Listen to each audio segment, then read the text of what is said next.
A paz, irmãos, a paz do Rei Jesus também. Meu nome é Felipe, tô aqui pra poder começar mais um vídeo. Hoje eu vou testar um formato diferente aqui, né, no meu canal. Vou fazer um react de um assunto que tá bem alto, né, um assunto que tá sendo bem falado, que é em relação ao Pastor Miguel, né, o Pastor Mirim, o famoso Pastor Mirim. Muitas pessoas estão comentando, muitas pessoas que não têm a menor noção do que é o Evangelho, do que é a Bíblia, de como que se dá, sabe, esse contexto no mundo espiritual, como que um cristão vê isso, sabe. E assim, eu vejo muitas pessoas querendo palpitar, assim, sequer ter a mínima base do que é realmente o Evangelho, sabe. Então, eu como cristão, né, eu vou comentar aquilo que eu acho e não vou só ficar naquilo que eu acho, mas também vou usar a palavra de Deus, que eu creio que a nossa base, né, a base de um cristão realmente tem que ser a Bíblia, tem que ser o Evangelho. Eu vou fazer comentários, mas pra embasar aquilo que eu vou falar, eu vou usar a Bíblia. Então assim, eu decidi pegar um vídeo aqui que é de uma pessoa assim bem famosa, assim, bem conhecida no YouTube, que é o Mamãe Falei, né? Uma live aqui do MBL, que é o grupo que ele participa. Ele decidiu comentar, né, a respeito desse Pastor Mirim, fazer alguns comentários. E eu assistindo essa live, eu decidi gravar esse vídeo, sabe? Porque realmente eu vi muitas coisas ali ele falando sem sequer ter uma mínima noção, sabe? Sem sequer ter uma base. Então eu decidi fazer esse react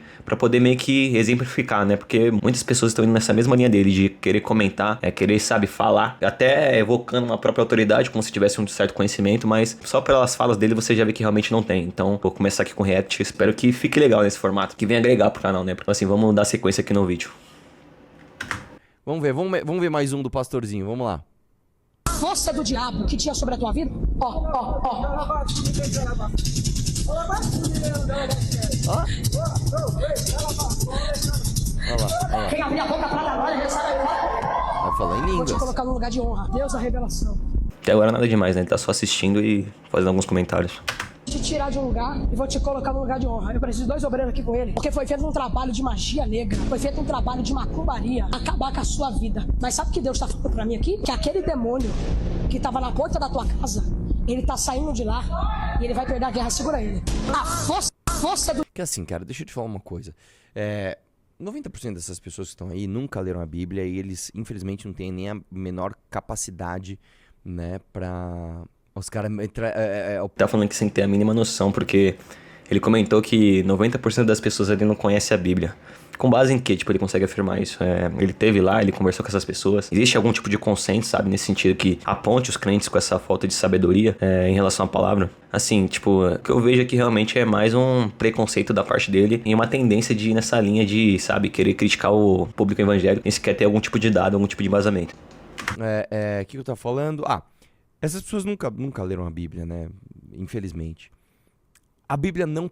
A certeza que ele fala, irmãos. Eu quero que vocês prestem atenção na certeza com que ele fala isso, sabe? Tipo, e da onde que ele tira essa certeza, sabe? Essa que é a minha dúvida. Não permite, cara. Não permite que a sua Ele tá falando que a Bíblia não permite. Vamos ver o que a Bíblia não permite.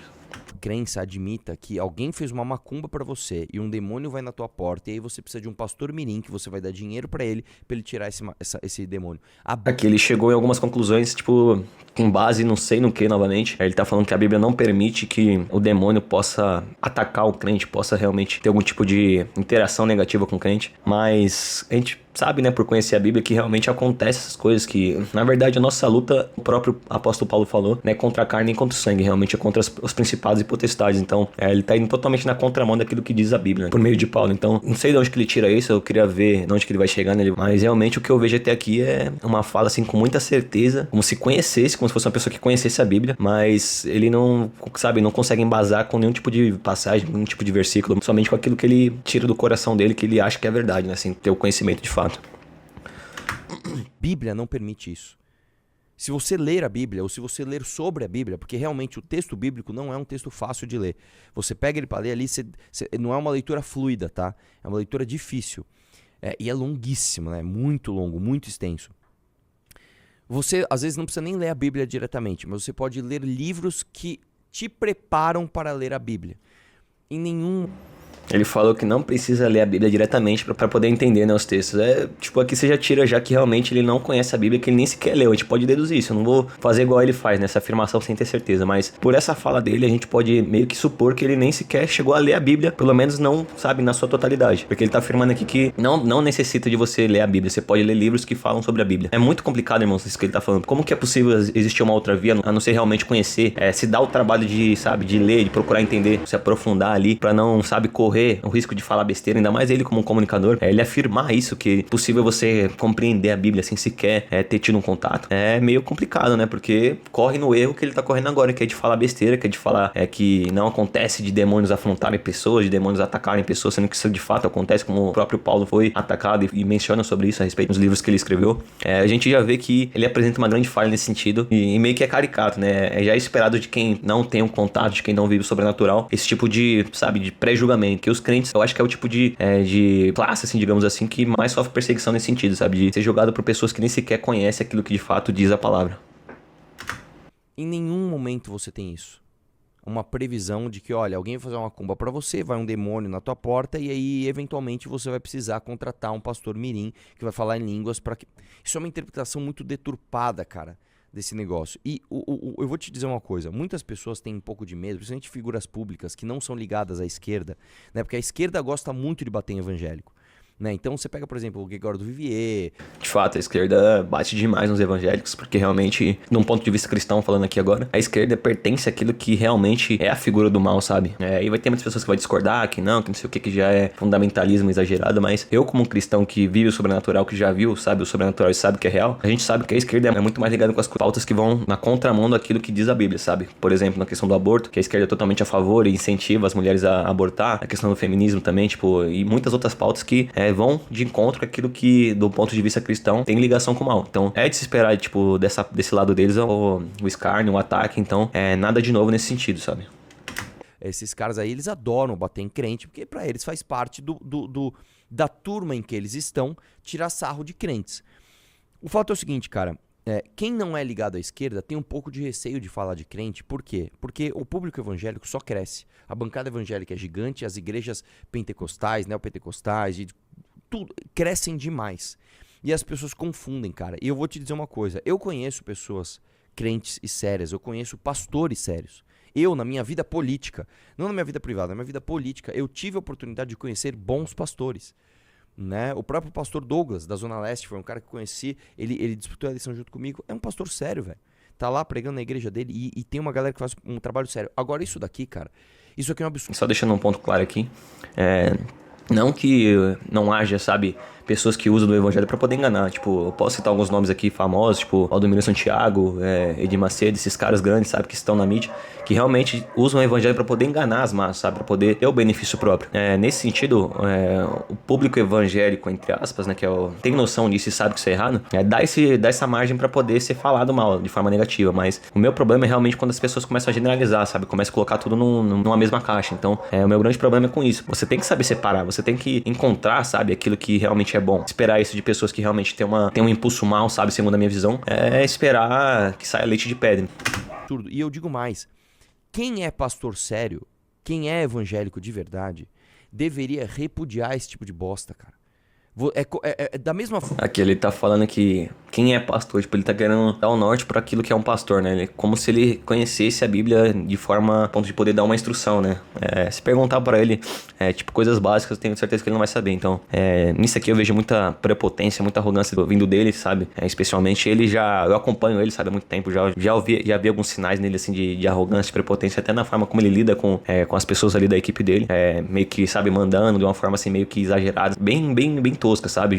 Até alguns comentários ali na própria live dele eu vi, sabe? Pessoas comentando exatamente isso que eu tô falando, sabe? Que ele tá sendo grosso, isso sem necessidade. Ele querer, tipo, se colocar num lugar pra poder instruir um pastor de como que ele deve agir, é meio complicado, né? Mais uma vez, não que esse pastor, o pastor Miguel, de 15 anos, não tenha erros na conduta dele. No meu ver, o grande erro é aquilo que foi falado pelo Jonas, se eu não me engano, que que tava com ele num podcast, questionou ele a respeito disso, né? A respeito dele querer fazer um show, sabe? Com as pessoas, com a hora da palavra, com a hora da revelação, da profecia. A minha divergência com ele, por enquanto, assim, com o Miguel, né? Pelo que eu vi dele até agora, é realmente isso, sabe? De querer expor aquilo que deveria ser íntimo, sabe? Na igreja. Porque isso é bíblico, irmãos. Aqui eu vou entrar num ponto bíblico que a Bíblia meio que condena isso, sabe? De você expor aquilo que é o sobrenatural para pessoas que são indultas, né? Pessoas que não têm um conhecimento prévio da sobrenaturalidade. Irmãos, olha o que diz a Bíblia em 1 Coríntios 14, 23. Se, pois, toda a igreja se congregar num lugar e todos falarem línguas, e aqui são línguas estranhas, entrarem indultos ou infiéis, não dirão porventura que estáis loucos? Mas, se todos profetizarem e algum indulto ou infiel entrar, de todos é convencido. Portanto, os segredos do seu coração ficarão manifestos. E assim, lançando-se sobre o seu rosto, adorará a Deus, publicando que Deus está verdadeiramente entre vós. Ou seja, irmãos, o que a gente entende aqui? As línguas estranhas, para quem não é crente, para quem não está acostumado, sabe, com esse ambiente, ela se vê como algo estranho. Até porque eu mesmo como crente, quando eu me converti, ainda não tinha um contato com isso, eu achava estranho, sabe? Quando eu via isso no meio da igreja, eu admito até que eu achava que era algo assim meio que forçado. Quando eu comecei realmente a me ambientar com o lugar, quando eu comecei a ver que realmente tinha um fundo assim de espiritualidade, eu comecei a aceitar e comecei a ver que aquilo ali era realmente vindo da parte de Deus. Que eu via muitos sinais acontecendo, sabe? Nesse sentido. Então, o que a gente vê aqui? Que as línguas estranhas, para uma pessoa que é infiel, uma pessoa que não está acostumado, ela tem esse poder de escandalizar, como a própria Bíblia afirma aqui nessa passagem. Por exemplo, esse cara aqui que não conhece, que não sabe, não tem contato com o sobrenatural, ele vê uma pessoa tipo falando em línguas, rodando, e vê tudo aquilo que está acontecendo no vídeo acontecer diante dele, ele vai chamar todo mundo de louco, vai chamar todo mundo de doido, e é natural esperar isso dele, porque a própria Bíblia já afirma que isso aconteceria, não é algo assim estranho de acontecer, porque ele é uma pessoa que não tem contato com o sobrenatural. O grande erro do Miguel, como eu ressaltei aqui, é realmente expor aquilo que não é para ser exposto para pessoas que não têm um contato com a fé. Pro mundo isso aqui realmente é loucura, irmãos, é normal ver isso acontecer. Então isso não ganha pessoas para Cristo, mas o que ganha pessoas para Cristo é aquilo que a Bíblia falou. Entre uma pessoa lá que não é fiel, por exemplo, eu vou falar de um caso que eu vi pessoalmente, sabe, que era de uma pessoa ali que foi cobrar o aluguel do irmão meu ali que frequentava o ministério, e ela ia esperar nele para poder cobrar o aluguel. Meio que conversou com ela e pediu para ela esperar, né, para ela esperar para poder depois do culto ela fazer essa cobrança. Então ela ficou ali no culto e acompanhou. Quando chegou o final do culto, o pastor começou a falar com ela, começou a profetizar para ela, começou a meio que expor coisas que somente ela sabia, sabe, começou a revelar. Deus começou a usar o pastor para poder revelar o sobrenatural para ela. E o que aconteceu foi impressionante, tipo, ela ficou abismada, ela começou a chorar, desesperada, sabe? Ela começou a ficar horrorizada, irmãos. Ela começou a falar, quem falou isso pra você, pastor? Tipo, desesperada, chorando e totalmente impactada, sabe? Então, realmente, o que ganha pessoas que são infiéis pra Cristo é isso, é profetizar. É você falar aquilo que somente ela sabe. Então, não tem como ela, tipo, de alguma forma argumentar. Não, tinha como uma pessoa saber. Não, tipo, você revelar um oculto. Então, isso que realmente edifica a igreja e ganha pessoas pra Cristo. Tenho certeza que essa mulher, se ela não se converteu, ela realmente foi, pelo menos, balançada, sabe? Nesse sentido, de começar a levar o evangelho mais a sério. É isso que ganha pessoas pra Cristo, não é ficar falando em língua, sabe? O dom de revelação, você gravar e expor no YouTube, muitas pessoas podem ver isso aqui e começar a questionar, falar assim, será que não é combinado? Será que não é armado isso aí? Será que não é uma pessoa que já sabia, tal? Tipo, então abre essa brecha pra poder ser questionado nesse sentido. Então, assim, no meu ver, pra concluir, essa parte do culto deveria ser reservada somente a quem tá ali realmente, de fato, presente no lugar. E não deveria ser exposto da forma que foi exposta participações de pessoas aqui, como aconteceu no culto do pastor Miguel. Assim, é natural acontecer o que aconteceu, é natural virar esses carnes, achar carriço, mas quem é de dentro, quem é fiel, quem já presenciou isso aqui, viu isso aqui frente a frente, sabe que isso de fato acontece, sabe que isso é real. Então, para um crente é normal, mas para um mundano é loucura. Então, nada de novo. É nosso dever bater de frente com os falsos representantes daquilo que a gente acredita. Vocês têm esse dever, cara. Vocês que são pastores, vocês que são pessoas sérias, vocês têm o dever de bater de frente com isso daí, cara. Sim, as pessoas que são da fé têm o dever de realmente rebater aquilo que é errado, aquilo que foi pontuado aqui como erro, que é aquilo que a Bíblia define como erro, e não aquilo que você acha que é errado, ou aquilo que você acha que deveria ser seguido. Como foi pontuado aqui, eu já pontuei o erro do Miguel no meu ver, até então, né, não sei de escândalo, não sei se ele engana pessoas, não sei se... Eu não ponho a mão no fogo, irmãos, por ninguém nesse sentido, mas, tipo assim, pelo que eu vi dele até agora, até pela mulher que se manifestou, sabe, a mulher que ele rasga ali os papéis, né, meio que dando a entender que era os laudos da mulher, a mulher veio e falou que na verdade não era nada daquilo, que ele até meio que revelou, sabe, que ela tava com câncer e tal. Até então, nesse sentido, não tenho o que falar dele, sabe? Eu tendo muito mais acreditado que realmente na contramão, que realmente a favor daquilo que tá sendo falado contra ele. Porque assim, quando o mundo, irmãos, esse aqui já é uma opinião minha, quando o mundo começa a cair, assim, muito em cima de uma pessoa, começa, sabe, querer destruir uma pessoa, e você vê todo mundo ali querendo massacrar aquela pessoa, eu desconfio, sabe? Eu desconfio porque realmente o mundo é nosso inimigo. Então, quando a gente tiver essa ânsia no mundo de querer destruir uma pessoa, assim, o mais rápido possível, eu tendo a ficar do lado dessa pessoa, sabe? A procurar pelo menos dar o benefício da dúvida. Eu, como cristão, sei como que funciona, eu sei o que tá por trás disso, eu sei que realmente quem comanda esse mundo aqui, quem tá por trás disso aqui tudo, é você aceitando, acreditando ou não, é o maligno, é o diabo, como a própria Bíblia afirma. Então, eu dou esse benefício da dúvida pra ele, pra entender que há essa ânsia do mundo em querer destruir aquilo que é da fé. Mas também não põe a mão no fogo, assim, pela vida dele em 100%, sabe? Mas como foi falado, tipo, o erro que eu vi dele até agora, o erro mais grave é realmente expor o culto e trazer toda essa zombaria pra dentro da igreja. Então, pelo menos o erro maior dele é isso aqui. A ser levado a sério. Tipo assim, o cara tem todo o naipe, tudo, ele tem tudo que um picareta tem. O cabelinho na régua, o jeitinho de falar, a roupinha, tudo, tá tudo ali. Todos os checks de um picareta estão ali. Aqui já é um preconceito seu, pô. Então quer dizer que a pessoa não pode ser bem vestida, não pode ser bem arrumada, O crente evangélico não pode estar bem vestido, não pode estar de terno, não pode estar com o cabelo na régua cortado e tal. Tem que estar como?